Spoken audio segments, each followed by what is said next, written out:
तस्वीरें हम दिखाने आपको जाएंगे, किसानों की तस्वीर दिखाएंगे। एक बार फिर किसान अपनी परेशानी को लेकर ब्लॉक कार्यालय अधिकारियों का चक्कर लगा लगा के थक चुके हैं।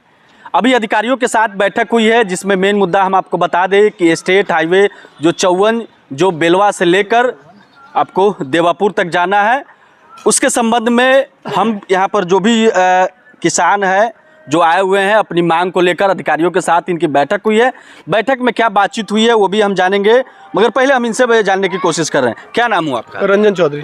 क्या मामला है? मामला है रोड के लेके, मिसिंग लाइन है जैसे 54 का हमारे ग्राम बेलवा में लगभग 3 किलोमीटर के क्रम में रोड है। इस रोड में पहले 2018 में ही इसका नक्शा बनाया गया था कहीं और से, और नापी कहीं और से हुआ रोड का, और नक्शा कहीं और से बना दिया गया है, जिसका विरोध हम लोग आज कर रहे हैं। लगभग 1 साल से आवेदन पे आवेदन दिया जा रहा है। यहाँ लग तक लोक अदालत में भी हम लोग गए थे। वहाँ जो पथ निर्माण विभाग के मृत्युंजय सिंह और गजराज सिंह थे, उन दोनों ने कहा था कि हमसे गलतियाँ हुई है। उन्होंने एक्सेप्ट किया इस चीज़ को कि हमसे गलती हुई है, हम इसमें सुधार करेंगे। तो उन्होंने हमसे कहा था कि आप नोटिस नहीं लीजिएगा, हम इसमें चेंजिंग लाएंगे।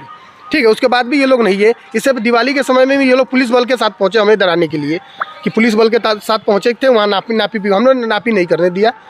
ठीक है, और इसके बाद ये चल रहा है। आज एडीएम सर आए हुए थे, उनसे ये हम लोगों ने अपना बात रखा कि जो नक्शा जो नापी हुई थी वहाँ से नक्शा लेके जाइए, हमें कोई दिक्कत नहीं है। जब नापी आपने किया तो वहाँ से नक्शा क्यों नहीं बना, या क्या कारण हो गया कि नक्शा आपको दूसरा चेंज करना पड़ा? कुछ कारण होगा ना, तो कारण आप बताइएगा नहीं। और ये लोग धमकी दे रहे हैं। अभी एडीएम साहब कह रहे हैं तो मुखिया बन रहा है, सही बात बोले हैं तो हम मुखिया नहीं बना, हकीकत में मुखिया है, पब्लिकली बोले हैं। यहाँ का मालिक, ये जिला का मालिक हम हैं, यहाँ का प्रशासन नहीं है। प्रशासन काम करने के लिए वो सही ढंग से काम करेगा। कानून जो है, जो भारत का अपना कानून है, उस कानून के अंदर रह के काम करेगा तो ठीक है। अगर आप अंग्रेज की मानसिकता लेके काम कीजिएगा तो फिर क्रांतिकारी के रूप में हम लोग को देखिएगा।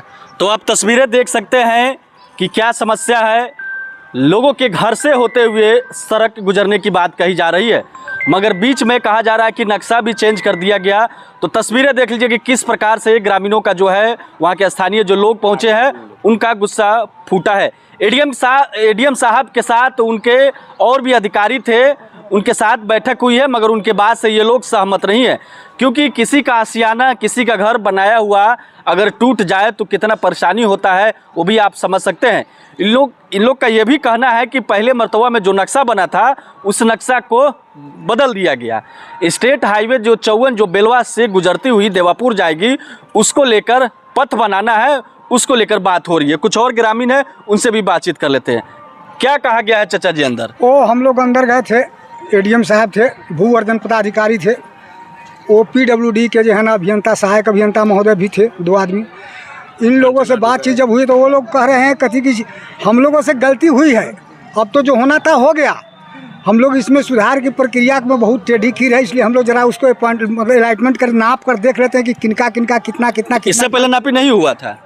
नहीं, नक्शा बना था। अच्छा, नक्शा अंदाज नहीं है, नक्शा बना था, लेकिन ये नक्शा किसी एक जगह बैठकर बना दिया गया है। इसमें बहुत लोगों का घर और सरकारी स्कूल और अनावश्यक रूप से जो है ना 5-7 गो मोड़ मार करके नक्शा बनाया गया है, जबकि पहले वाला नक्शा एकदम सीधा बना हुआ था, जो डायरेक्ट जो है ना इंदरवा से उतर कर जो है स्टेट हाईवे 54 से उतर कर जो है ना डायरेक्ट पुल पर जो है ना टच करती थी।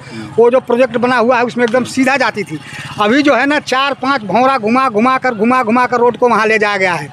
दूसरी बात ये अभी है कि इन लोगों ने जो है ना, जो शुरू में जो है ना ज़मीन का जो है ना नोटिफिकेशन किया था, उसमें सब ज़मीन को जो है ना आवासीय किया था, जो जिस लायक था।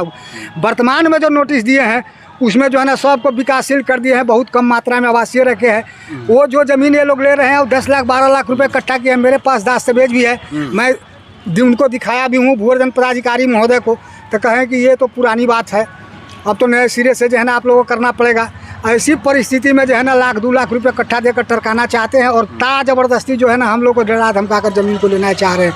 ऐसा नहीं होगा, हम लोग इसके लिए रिजिड है। आपके चैनल के माध्यम से मैं जिला समाहर्ता शिवहर महोदय को जानकारी देना चाहता हूं कि श्रीमान अपनी इस मानसिकता में परिवर्तन लावे, स्थानीय स्तर से घूम कर जो है ना सीधा स्टेट हाईवे का मतलब कि मिसिंग लिंक का निर्माण करें, जिसमें बहुत कम लोगों की घर की क्षति हो, जो पहले वाला रोड बना हुआ था।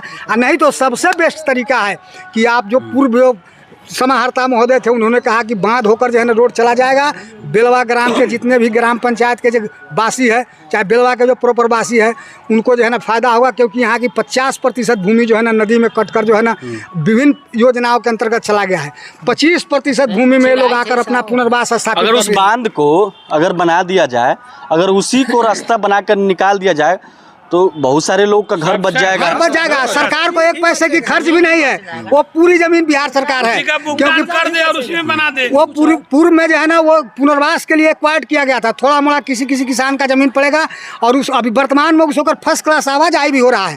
थोड़ा दक्षिण की तरफ मिट्टी डालकर जो है ना उसको उत्तर की तरफ मिट्टी डालकर वो जो है ना यहाँ से वहाँ तक जो है ना पूरा रोड बना, जिस पर भी आवागमन हो रहा है।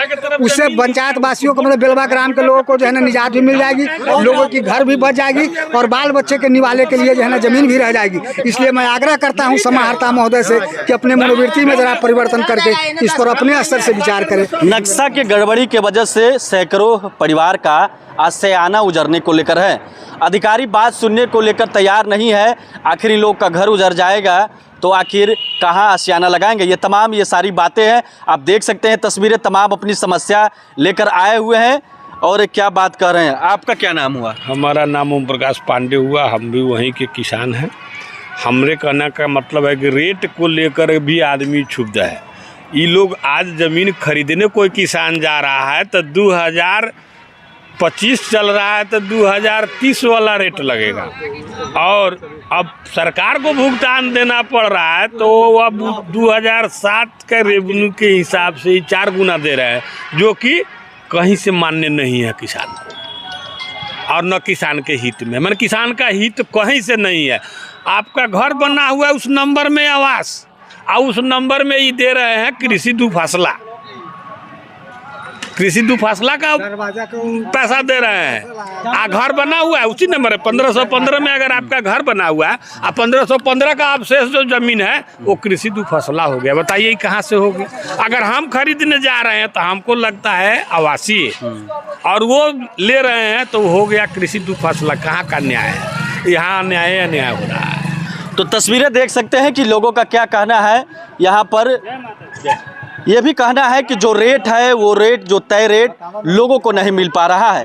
ये तमाम परेशानियां हैं, और जहां से सड़क गुजरना चाहिए उस होकर नहीं गुजर रहा है। और नक्शा में तब्दीली को लेकर भी बात कही जा रही है।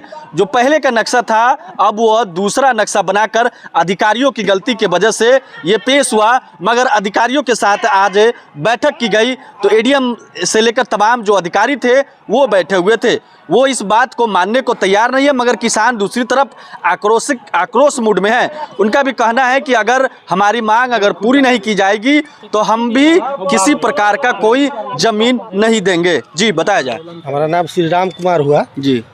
इससे पहले हमारा भी ज़मीन ये स्टेट हाईवे में पड़ रहा है, जो कि 10 लाख का कट्ठा। अभी हम ज़मीन हमारे बगल में लिखाया है लोग 9,60,000 के कट्ठा में लिखाया है। और हम लोगों को जो जिस समय नोटिस दिया गया, अच्छा। उस समय आपको आवासीय कहकर माने दस्तखत कराया गया। आज कह रहे हैं 2 फसला है कृषि दो और फसला। आज देखिए जो 2024 में हमारे बगल में जमीन लिखा हुआ है 19/1/2024 में 9,60,000 का सरकारी मुआवजा किसान लोग भुगता। ऐसा बहुत दस्तावेज है जो 10 लाख 11 लाख के कट्ठा में रजिस्ट्री, सरकारी रजिस्ट्री है। सरकार दे रही है, सरकार हमको दे रही है 1 लाख माने 54,000 का डिसमिल। देख लीजिए 13,000 का क्या कह रहे हैं कि आपके सामने ही एक जो जमीन बिका उसका रेट कितना है, और ये जो लोग बात कर रहे हैं रेट देने के लिए उनका रेट कितना है। ये तमाम नोटिस के बाद भी इन लोग का जो है वो सही रूप से जो मांग है वो नहीं मिल पा रहा है। ये तमाम सारी बातें परेशानी आ रही है। अगर प्रशासन हमारी बातों को प्यार मोहब्बत से इस चीज़ को समझ ले तो ठीक है, नहीं तो हम लोग प्रशासन चाहती है हम लोग रोड पे आए तो हम लोग रोड पे भी आएंगे, रोड भी जाम करेंगे, भूख हड़ताल अगर करना होगा तो भूख हड़ताल भी करेंगे। तो अगर प्रशासन चाह रही है कि जनता इस तरह का व्यवहार करे तो हम लोग करेंगे, करने के लिए तैयार, मजबूरी बस करेंगे। देखिए मजबूरी बस। क्या कहना है लोगों की तस्वीरें ने आपने देखा, और लोग क्या बता रहे हैं इस चीज़ को लेकर। ये तमाम परेशानी है। नक्शा को लेकर बात कहा जाता है कि जब नक्शा भी बदल दिया गया और सैकड़ों परिवार जो है वो बेघर होने को लेकर है। मगर किसानों का कहना है कि अगर हमारी मांग पूरी नहीं की जाएगी जब तक ले हम किसी प्रकार का कोई ज़मीन नहीं देने को तैयार है। और लोगों ने क्या कहा अधिकारियों को लेकर आपने वो भी किसान मौजूद है जिनका नक्शा के गड़बड़ी के वजह से पूरा खतियान ही खत्म कर दिया गया है। इनसे हम बातचीत करेंगे। क्या मामला है चाचा जी? मामला यही है, मैं क्या बताऊँ, मेरा तो पूरा खतियाने उजड़ रहा है। अब कैसे कैसे लोग नक्शा चेंज किए हैं कि मेरा खतियान पूरा ख़त्म हो गया। मैं यहाँ से क्या करूँ, कहाँ जाऊँ, कोई ठिकाना नहीं लग रहा है। जब कहाँ जाए, कहाँ शरण लेंगे, कहाँ बसें, इसके हमको कोई उपाय नहीं दिख रहा है। देखिए क्या कहना है कि इसी तरीके से अगर ये नक्शा हुआ तो ये घर से बेघर हो जाएंगे, क्योंकि पूरा इनका खतियान ही, जब इनको ये नोटिस है आपके पास, हाँ पूरा ये नोटिस है पूरा, इसमें इनका आशियाना जो है इस नोटिस के अनुसार पूरा उजड़ जाएगा। तो ये तमाम बातें हैं नक्शा बदलने को लेकर, नया नक्शा की मांग कर रहे हैं आप लोग? जी हाँ, हमारी सरकार से गुजारिश है कि पुनः उस नक्शा को चेंज करके और ठीक ठाक करके बनाया जाए, ताकि हमारा भी कुछ गुजर फसर चलने के लिए कुछ। आवेदन आपने दिया था इससे पहले अधिकारी को, डीएम साहब को, एडीएम साहब को? एडीएम को भी दिए थे, डीएम साहब लोक अदालत भी गए थे? लोक अदालत में भी गए हुए थे। अच्छा, कई जगह कहाँ नहीं गए, लेकिन कोई मान्य नहीं हुआ। हम लोग को डांट फटकार कर भगा दिया गया। तो क्या करेंगे अगर आप लोग का मांग पूरा अगर नहीं किया जाता है? तो नहीं मांग की पूरा होगा तो हम लोग क्रांतिकारी करेंगे, क्रांतिकारी लाएंगे, रोड पर उतरेंगे। ठीक है, धरना दीजिएगा? धरना देंगे, भूख हड़ताल करेंगे। अच्छा, तो आप देख सकते हैं कि किसान का क्या कहना है कि अगर हमारी मांग पूरी नहीं होती है तो हम भूख हड़ताल धरना पर बैठेंगे। पूरा खतियान उजड़ रहा है, इनको रहने के लिए कोई साधन नहीं है और जिस तरीके का मुआवजा मिलना चाहिए वो भी मुआवजा नहीं मिल पा रहा है।